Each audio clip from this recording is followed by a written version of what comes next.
I completed the Dopey Challenge in 2025, and I am here to say that I will never do it again. Now, you may be doubting me and saying, oh, give it a couple weeks and you'll come back, Dr. Amy, and do it again. Trust me, a lot of people told me that weekend, and I'm here to tell you, nope. I am 100% done and I never need to do it again. And in this video, I'm going to explain why. First off, if you're not familiar, let me explain to you what the Dopey Challenge is. The Dopey Challenge is 48.6 miles through Walt Disney World over 4 days. So that's 4 mornings where you're getting up at 2 or 2:30 in the morning to be at a 5 a.m. race start time. On Thursday, you do a 5K.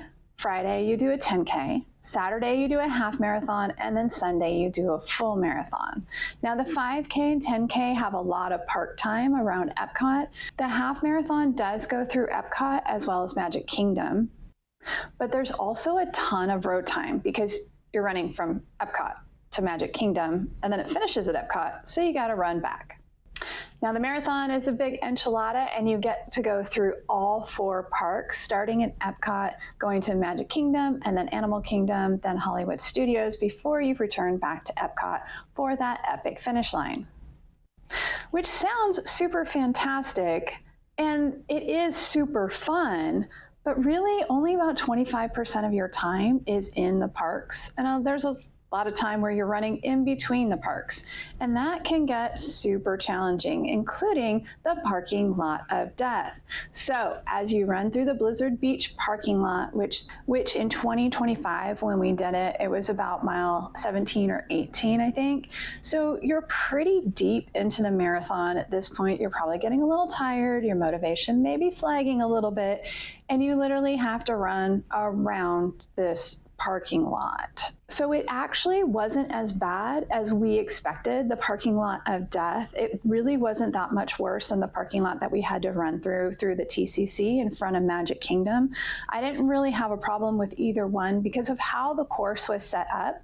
And honestly, the Blizzard Beach parking lot, it was kind of fun to get a chance to see all the other runners. So I didn't really have a problem with it. However, the weekend I ran it, when we started the marathon, it was 46 degrees. When we finished the marathon, it was 56 degrees. So it was not that hot. And I think a lot of people who complain about the Blizzard Beach parking lot are complaining partly because it gets so stinking hot.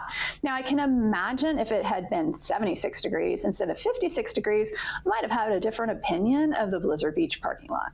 Now, you may be saying, well, Dr. Amy, you knew all of that before you went, and you knew basically most of that before you even signed up for the race. So that can't be the reason why you're never going to do it again. And you're right, it's not actually the reason why I'm not doing it again, but it is an important thing for people to consider, because I think that people think that it's going to be all this magic and all this running through the parks and these great character greetings, and there is that is available during the race. However, there's also long stretches of road where you're just kind of pounding on the pavement. So that's definitely something to consider, especially if this is your first marathon. That Disney does a really great job of distracting you, but there's still some long miles to get through. All right, so why will I never do the Dopey Challenge again? Well, the first thing is the running surfaces. It is really challenging for me personally to run on concrete and asphalt for that long of a distance. I live in the Pacific Northwest, and a lot of my long runs are actually on trails, which help to decrease the pressure. So running that far on concrete and asphalt, plus, of course, we were walking around the parks, which is also on concrete and asphalt, really did a number on my legs. which would be one of my tips. If you are training for the Dopey Challenge, I would highly recommend getting outside and running as much as you can with the weather in your area, because it is really important to get off the treadmill and be able to run on real road surfaces so your legs get used to it. Now, I understand, especially prior to the race, there was a lot of people who live in areas where it was icy or it was snowy and it was not safe to be running outside. And always always, obviously, if you cannot run outside, then the treadmill is a great option for you. However, as many of those miles as you can do on real road surfaces, I think will be advantageous to you when it comes to race day or days, because this is the Dopey Challenge and it's 4 days in a row. Another thing that was super, super challenging with the Dopey Challenge is that certain races start within the park, within Epcot specifically, and there gets to be a lot of tight choke points. This was definitely the worst during the 5K. So you ran basically right into the park, you get into these choke points, and you have a lot of people who are doing the 5K who are walking, and so sometimes they walk multiple people across the road, and it can get really difficult to get around them. If you're doing the Dopey Challenge, our strategy was if we got stuck and we could not run safely, which means we couldn't run on the road, then we would walk for that period of time because we wanted to make sure that we didn't injure ourselves. You don't want to injure yourself trying to do a 5K when you have multiple races coming back behind that. So I think that's a good recommendation. We didn't end up needing to walk too much, and we were able to avoid any injuries during the process. Now, other races started outside the park, so you had a little bit of room to roam before you actually got to some of those choke points, and those races were definitely a little bit better. And if you're running the half marathon and the marathon, obviously you are, if you're doing the Dopey Challenge, you will have to submit a proof of time if you want to be in corrals A through C. So that was actually helpful because we were with a group of people who was more our pace, which even if we didn't start directly on the road, it made it easier as we were going through the parks because we tended to be around people who were about our pace. That was not true for the 5K and the 10K, but we're going to talk more about that at the end.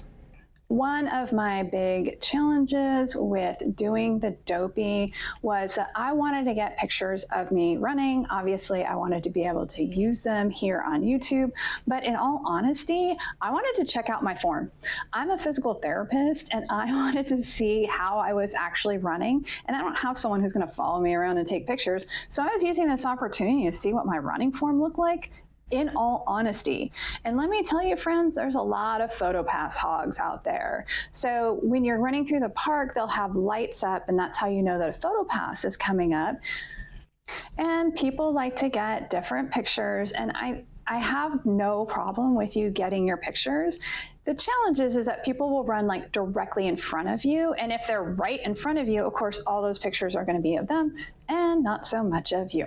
Be kind to the people behind you when you're doing your PhotoPass photos. Now, one of the biggest challenges that we faced with the Dopey Challenge is that we were exhausted. We were overstimulated, and we were not sleeping well. You see, we came from the Pacific Northwest and went to Florida, which is obviously a 3-hour time change. And that may not be a lot for you. Your body may not have difficulty adjusting to that, but ours certainly did. So when they say go to bed at a reasonable time, well, we would go to bed at a reasonable time, but we wouldn't sleep. So in the first 96 hours that we were in Florida, which included a 5K, a 10K, and a half marathon, we slept a total of 15 hours. Now, I'm grateful that we were able to finish all of those races, and I'm grateful we were able to get a little bit more sleep before the marathon. However, it's definitely something to think about that it's 4 mornings in a row of getting up. And when you get up, you get to stand in the corrals with between 15 to 27,000 of your closest friends, or they will become close friends as you go along. And there's a lot of overstimulation. Then you're running through the parks, and of course there's cool things to see. It's super fun to run through the parks in the dark, like everything's all lit up. So that is super fun. And you've got music and you've got people, but all of that leads to a lot of overstimulation. And then if you go to the parks after you do your run, obviously more overstimulation. So I think all of that combined with the time change really caused us to struggle to sleep very well. In addition to the fact that the year that we did it in 2025, it was really cold when we were standing in the corrals. So on Thursday morning, it was 40 degrees. On Friday morning, it was 39 degrees. Now, Saturday morning, it was 60 degrees, and life was so much better. And that was a half marathon, so it wasn't a super long distance. It didn't warm up a ton during the race because we basically finished right after the sun came up. So we didn't have any problems with that. That was a fantastic day. And I'm so grateful for that because we were so tired at that point. Now, marathon morning, as I mentioned, it got back to 46 degrees, up to 56 degrees by the time we finished the marathon. So standing in the cold for that long is really challenging, right? It really kind of drains you. Now, there is tons of fun stuff happening. They have some MCs, they have a DJ, and of course you talk to the people in the corrals around you and make new friends. So it is fun, but definitely if you're going to be in cold weather standing in the corrals, I highly recommend gloves and hand warmers and an emergency blanket. Now, a lot of people will get those emergency blankets at the end of the 5K and use that for the 10 and then the 10 for the half and the half for the full. And we tried that. So the first day we had bought emergency blankets, so we used those. And of course, you have to throw them away before you cross the start line. They're really good about telling you this, but it's really important because those throwaway emergency blankets can actually cause problems with the tracking. So they're going to tell you this, but make sure you throw away that blanket before you cross the start line. Now, we did not think that the Run Disney emergency blankets were very good. We actually used them for the 10K and then ended up going back to our regular emergency blankets. And we even did that the morning of the half marathon. When you're standing in the corral for an hour to an hour and a half, it's a great idea to have that emergency blanket on, even if it is 60 degrees outside, because actually it was rainy that morning. And so it helped to keep us a little bit more dry. And we made sure it kind of bloused over our shoes so our shoes stayed dry. And thank goodness that the rain stopped before the race, so we didn't run in a lot of wet, damp shoes, which was fantastic, but it did help us to keep our shoes dry. So I highly recommend emergency blankets. I'm going to put a link in the description below of the ones we use. I highly recommend hot hands. Again, I even use them on the 60-degree morning because I was standing in the corral for an hour. Why not? And I highly recommend either throwaway gloves or having socks that you can throw away and wear on your hands. So obviously there's the overstimulation, there's the mental fatigue. We suffered with a lack of sleep as well. And then you add in the physical fatigue of actually running 48.6 miles, which again, with the 5K and the 10K probably isn't going to be a big deal. If you've done your training correctly, then you probably will not have a problem with the 5K or the 10K, but it still takes a toll on your body.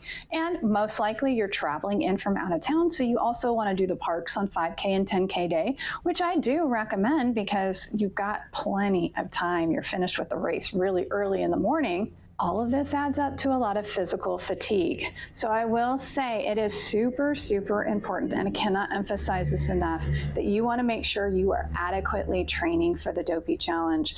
Because when we were standing there at the start of the marathon, after running 3 days in a row already, I was super grateful that even though mentally I was fatigued and physically I was fatigued and I was cold and I was just pretty much over it at that point, I knew I had the training to be able to finish. And I cannot imagine standing at that start line and having to deal with that mental fatigue and it wearing you down. And you guys know what I'm talking about if you've run those long distances. It's the stories in your head that say, you can't do it. Why did you take this on? Blah, blah, blah, blah, blah. All those negative thoughts. And those negative thoughts are super real, especially when you're tired and you're already overstimulated. So what I can say is beforehand, work on your training. Make sure that you know you can do this so you can combat those lies in your head. But the other thing I'll recommend is the Run Disney community is amazing. If you are having those tapes playing in your head saying, you can't do it, you're not going to finish, blah, blah, blah, blah, blah, talk to somebody around you. I guarantee you there's somebody nearby who is having similar thoughts going through their head. And sometimes just saying them out loud and bringing them out into the light or into the dark in this point because it's 5 a.m. in the morning, can make things go so much better. And that is one of the fantastic things about Run Disney races. Everybody is really amazing. It really is a family, and everybody just kind of embraces everybody and helps people through. When we were in the chute going from our corral to the start line, there was a woman behind me who fell, and I was like, oh no, like I want to help her, but you know, you got that herd pushing you forward and you're like, oh, I don't want to cause more problems by trying to help her. But man, I'm telling you, by the time I turned around, I was like, oh no, there was 3 people who were helping to lift her up, who were making sure she was okay. Are you safe to continue on? So never fear, you're in good company of people who are going to do their best to take care of you along the way. Now, one of the biggest questions I get in regards to the Dopey Challenge is, can you actually do parks the same day as the races? So we did do parks Expo Day, which was Wednesday, the 5K, which was Thursday, the 10K, which was Friday. We did not do a park on Saturday, and in all honesty, we weren't planning on doing a park on Saturday, but by the time I got home on Saturday from the half marathon, I was shaking tired. I literally, I was like, I can't eat tired. So I took a shower. I looked at my husband. I was like, dude, I got to take a nap. We are not nappers. We don't do that because we wanted to get to bed early. But I was like, I'm not functioning anymore. I have got to take a nap. Now, 2-hour nap really helped to kind of bring things back. And then we were able to do some walking around that afternoon, had dinner with a friend, and was able to get to bed and actually get to sleep a little bit that night, which was fantastic. So I don't recommend it after the half marathon. Most of the people that I talked to who have done Dopey multiple times, including one perfect Dopey, which is someone who has done every single Dopey race for the past 12 years, told me that they don't do parks after the half marathon. I would definitely 100%, 1,000% recommend that you do a park or at least do some walking after the marathon. So we went back to our condo, we ate some food, obviously took a shower, all of that stuff. And as soon as that fatigue started setting in, I told my husband, we gotta go. And we went to Magic Kingdom, we went on a bunch of rides, we did all of the things.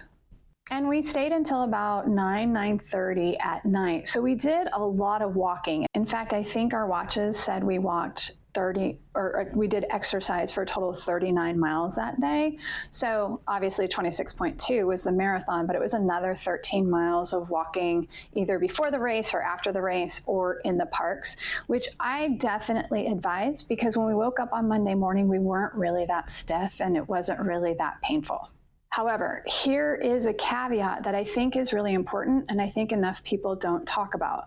When we did our races, we trained to run the entire race, which means that when we were walking around the parks, we were using our muscles in a different way. So same muscles, different way. So if you're training to walk all of the races, then that might be more challenging for you to be able to walk around the parks because now you're using the muscles in basically the same way.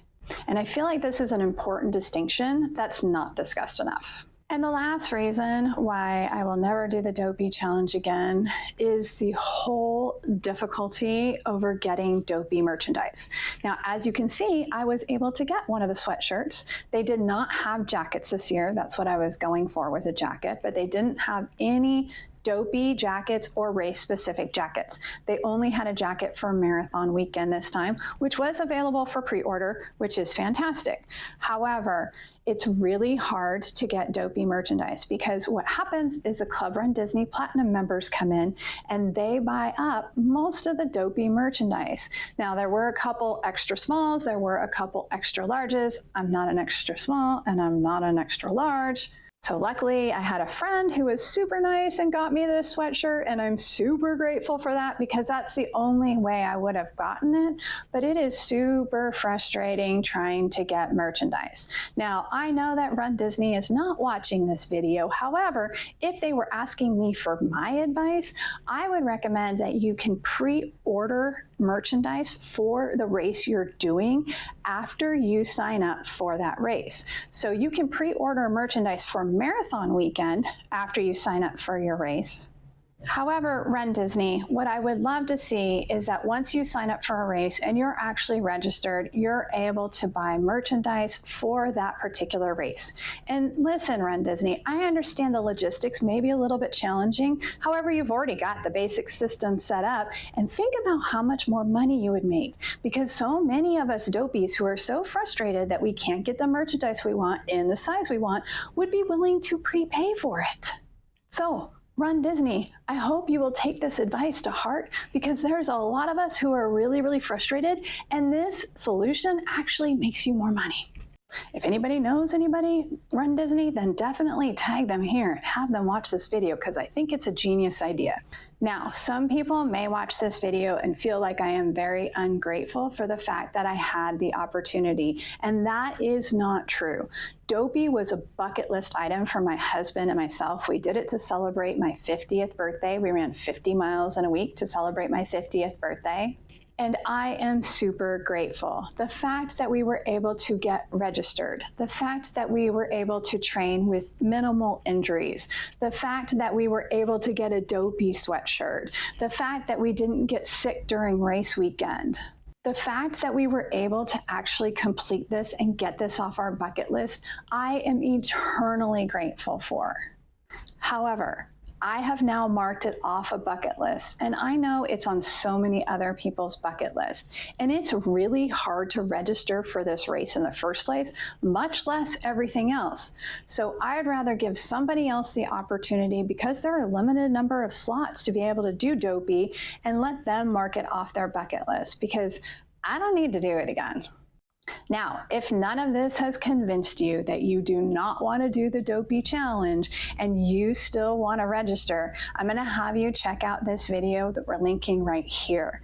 This is also the first video in an entire series where I'm going to go through registration, training, the expo, and then the races themselves, and give you all of my tips. We've done a huge brain dump to make lots of notes to give you guys all the tips we can to help you have a successful Dopey just like we did.